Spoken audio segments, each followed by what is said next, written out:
Hey everyone, this is Kevin T. Rodriguez, film critic of iCritic.net, and this is going to be the return of a series that I had tried to do a couple of years ago, but I didn't quite get very far, and now I'd like to go back to it, and this is a audio commentary series. For those of you who are not aware what an audio commentary is, if you have a DVD or a Blu-ray, you usually see a commentary, which is thoughts from the director, the creators, and those can be really hit or miss when it comes to listening to them, and I'm certainly not going to say that this particular commentary is going to be any more interesting to listen to, especially when the roommate is out and about. Nothing we can really do about that. But I did want to revive the series. I like talking about certain movies, and I figured, well, you're getting back into it. Let's try small. Let's start small, and let's include some TV as well. And I was thinking, well, what TV show would I like to talk about and really analyze? And for me, that would be Sailor Moon. I really love Sailor Moon. I always have loved Sailor Moon. I am fully aware of its many flaws and its repetitiveness, but it holds a special place in my heart. And I thought it would be kind of fun to rewatch the first episode and kind of assess what makes it so special. Like, what is it today that still, resonates with me? And so we're going to do that right now. So just to set some, let some of the information out, we are actually watching this in Japanese with English subtitles. Although, like many people, I discovered the show through the English dub. Now, one of the disadvantages to having that lengthy intro and telling you how this all works is that we didn't get to talk about the really good introduction, which has great artwork and all that jazz. So we'll just jump instead to this opening shot of Usagi, although some people may remember as Serena, where she's basically oversleeping and scalding her mom and basically being late for school. Now it's interesting because when I first saw the show in English, Deke actually opened with a shot on the Moon Kingdom. They, I guess they felt this was like too ordinary to sell an action show, which that's fine. Times were different back then and they were selling to a different market, so they did what they felt they had to do. But I really like this opening scene. I think it works really well because it kind of endears us to Usagi Tsukino, who is going to be our main protagonist for 200 episodes. I don't think there's an episode where she's not in it. And what it does is it shows her kind of as a relatable human teenage girl. She likes to sleep in. She doesn't want to go to school. She's compassionate to this cat. All while at the same time, when she pulls the bandage off the cat, there's something obviously a little off about the cat. You don't know what it is yet, but something's a little weird. Now, granted, for an adult, this is probably all really silly, and I admit, had I, first seen this when I was an adult, maybe I wouldn't be thinking so much about it. But, as a kid, this was all really effective. Now, again, I first saw it in English, and I know in English they gave, the cat, which we'd soon come to know would be Luna, thoughts to suggest that she was fully aware of her surroundings. But, in the Japanese version, they definitely just kind of let that tension build a little bit.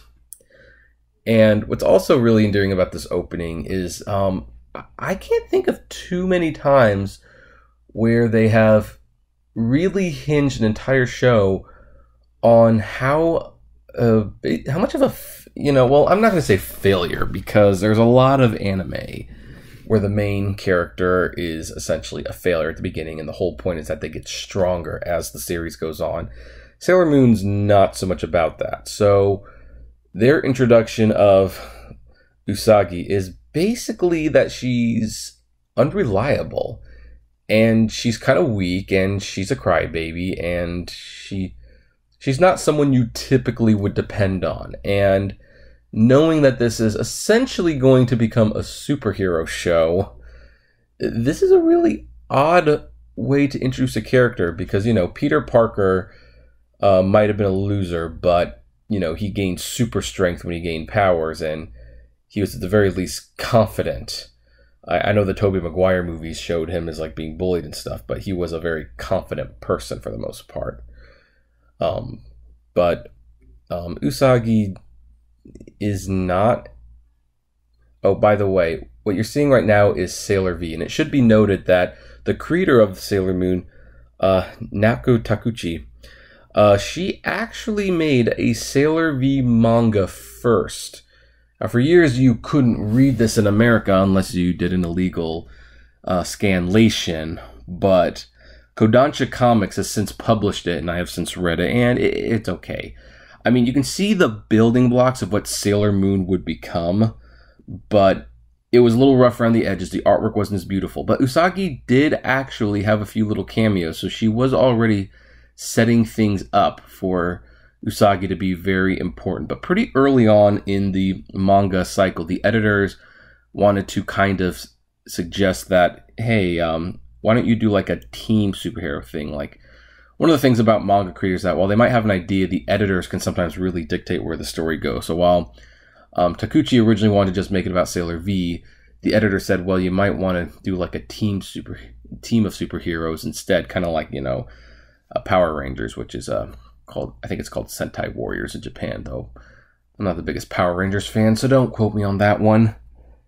And, well, here's the thing about that I guess after a little drawing, and she started planning out the characters, because sometimes the manga artists are writing the story as they're creating it. And when she finally got an idea of what she wanted this to be, she decided, you know what, Sailor V might be beyond repair at this point.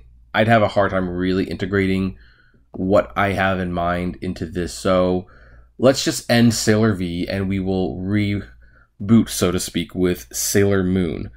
And Sailor V showed up at a later date in Sailor Moon. Now, if you read the manga in order, starting with Sailor V, there's a lot of key enemies that never get defeated in Sailor V that don't show up in Sailor Moon. And Sailor Moon has a much different flavor. I guess the Sailor Moon manga was a little bit more serious. Sailor V seemed a little bit more lighthearted and fun. But, Sailor Moon, the manga definitely had a little bit more of an artistic tone, I guess you could say.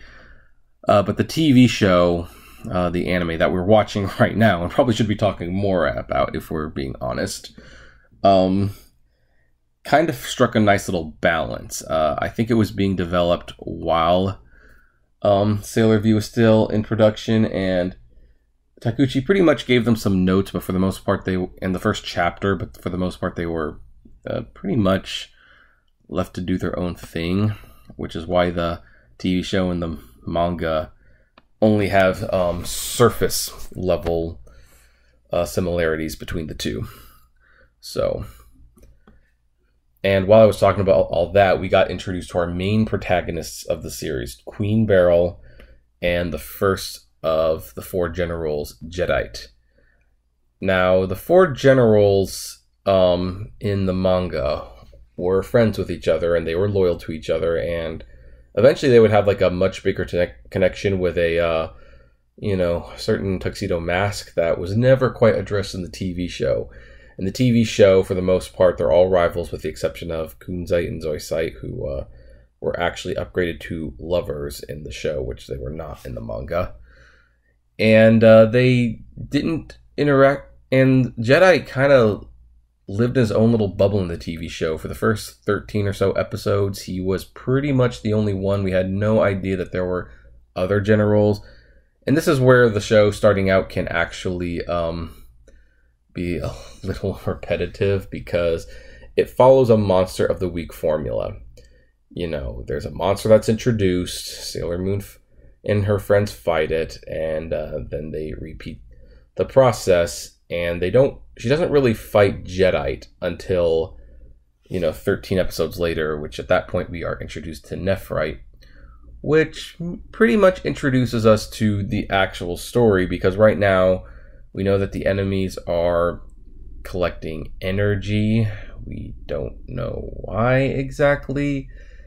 But like I said, this is the first episode. It's all a setup, and basically there's enough going on here that you are curious about the future. Oh, and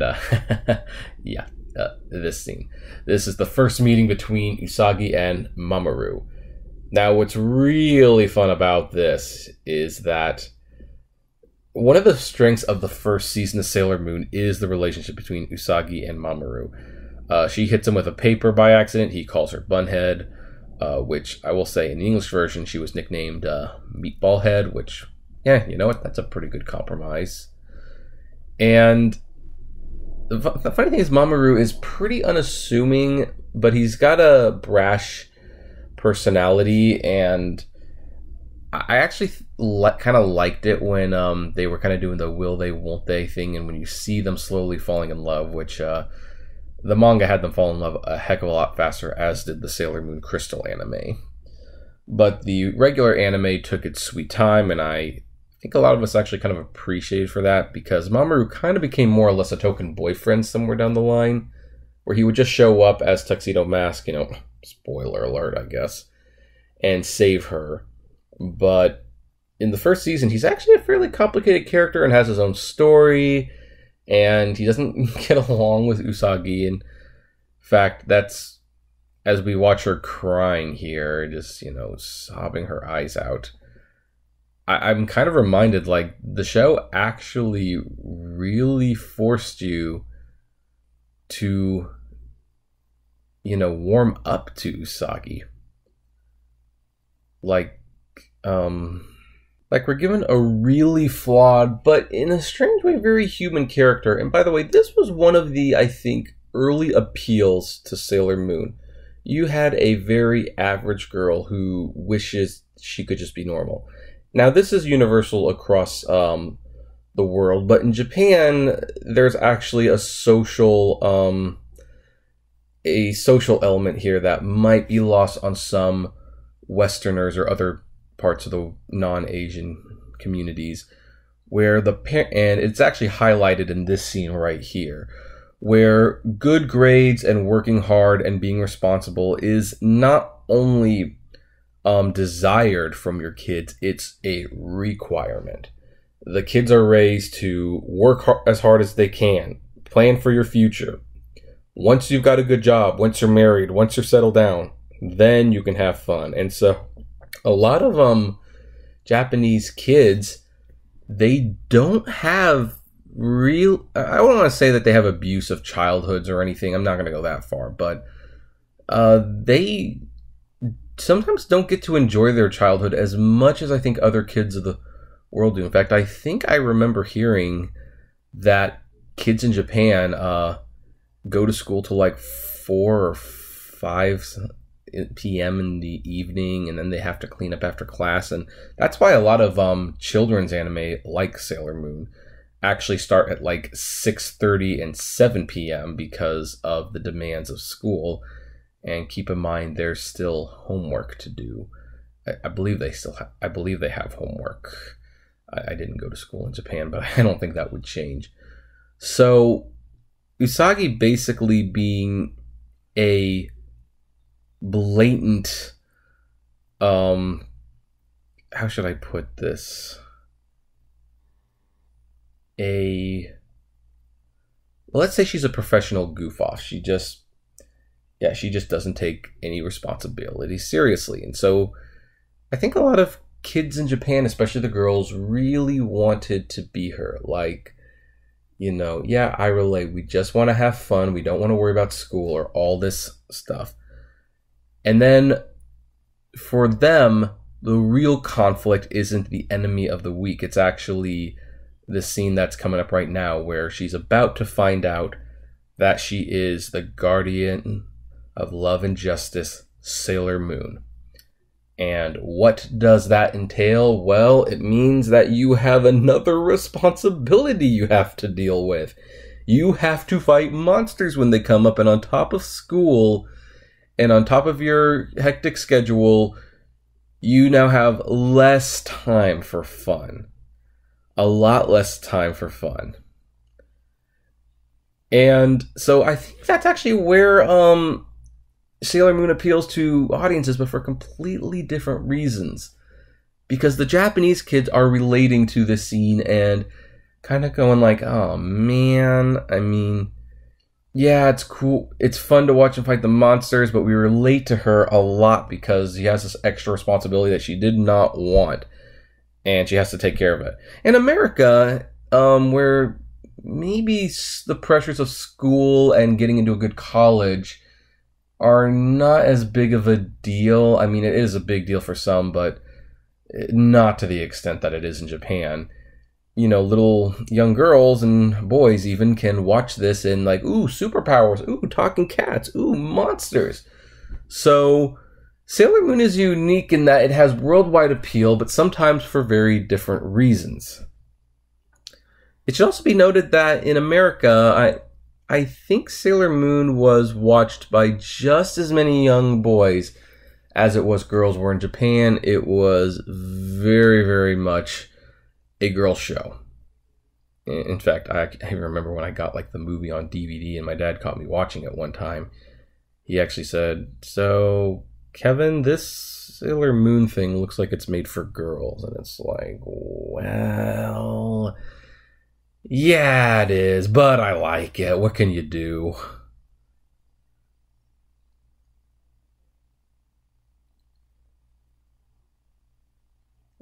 And now was this scene we're going to see for the first time the show's first major meme, I guess you could say, the transformation. Now the thing is, this transformation sequence is really cool looking. It really grabs your attention, and I mean, I do like watching it. I'm not gonna lie. I like the music. I like how she transforms. And even her attacks are really cool. Where this gets to be a problem is this was also a huge money-saving technique. You know, they have to animate these things pretty much on a weekly basis, and they don't have a lot of time. So to save on animation and to save on efforts, they played this intro over and over and over again. So same thing with the attacks. And there's very, very few episodes where that's not the case. And in fact, when other members are added onto the team, once you start getting to Sailor Mercury and Sailor Mars, and, you know, et cetera, then their transformations and their attacks are also played. And so there's actually episodes where you can sometimes have a good 6-7 minutes of just reuse animation of transformations and attacks, and it's definitely worth making fun of. I'm not going to say it's not worth making fun of.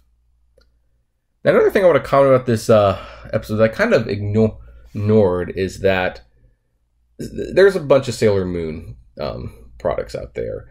There's this show. There's Sailor Moon Crystal. There's the manga. There's actually the live-action Sailor Moon show, which I have watched. Maybe I'll do a commentary on that. I think that would be interesting to kind of revisit and rewatch. And what's funny is that the origin of Sailor Moon is almost like the origin of Superman and Batman. It doesn't change very often. The first episode and the first story is always the storyline where she is saving her best friend, who Naru. That's her name, yeah, Naru. Molly in the English dub, or the first English dub.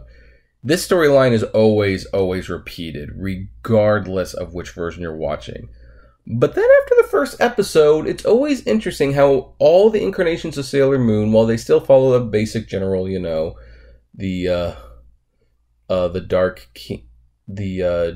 Kingdom, I believe it was, the Dark Kingdom, is attacking people, and they're trying to collect energy, and they're trying to defeat Sailor Moon. While all the shows follow that, they're very, very different in their execution.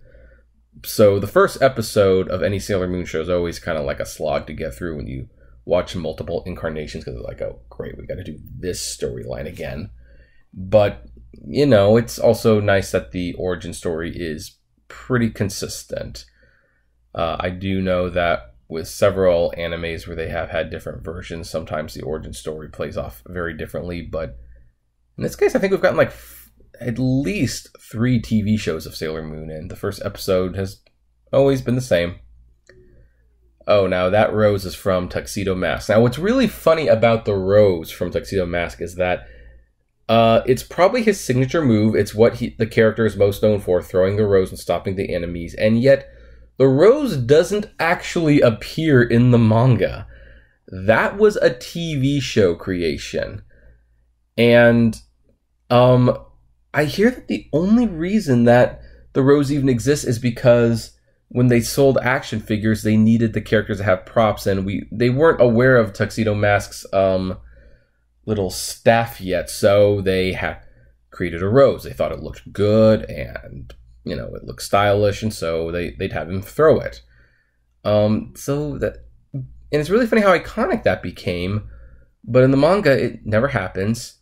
In Sailor Moon Crystal, it never happens, and in the live action show, it never happens. And Tuxedo Mask is still associated with the rose, but that isn't really part of his character. So it's funny how sometimes those things work out. And that attack we saw, well, we're going to be seeing that over and over again.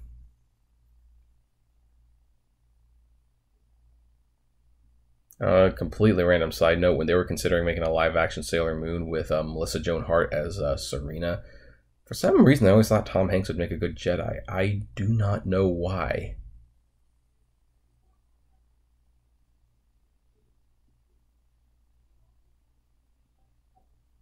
What's also kind of cool about Tuxedo Mask, and I'll admit this kind of worked on me when I was a kid, is that with the introduction of Tuxedo Mask, the boys officially have someone to be watching the show for, because he's cool and he's gonna fight. He's gonna be part of the show. So they really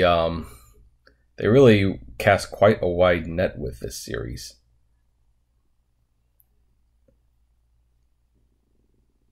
And kind of an anticlimactic ending now that I think about it. But it's the first episode and it checked all its boxes, and it was like, yeah, after I saw this episode, I was like, yep, I am definitely interested in seeing where this goes. And that ends the first episode of Sailor Moon the anime. I wish I had more time to talk about other things in the show. I wish I could have talked about how big of a hit the theme song really was, or the what is it? Oh yeah, that live action American version that almost aired, but we just don't have the time. Commentary tracks are really interesting. They're kind of hard to do. You got to keep talking and hope that you can stay interesting, and hopefully I was able to stay interesting throughout this entire time. Hopefully you enjoyed watching the episode with me. I might do more Sailor Moon commentaries down the road. I mean, I'm kind of branching out. I think the next show I want to do a commentary for is Sonic the Hedgehog, and the next movie I want to do for Justice League. But maybe we'll return to Sailor Moon at some point. I don't know. What do you think? Let me know in the comments below. Like, favorite, share, subscribe if you enjoy these videos. And heck, if you want to do like a special a commentary request for a show or movie of yours, visit my Patreon. We'll see what we can do. And as always, flame responsibly. Have a good one.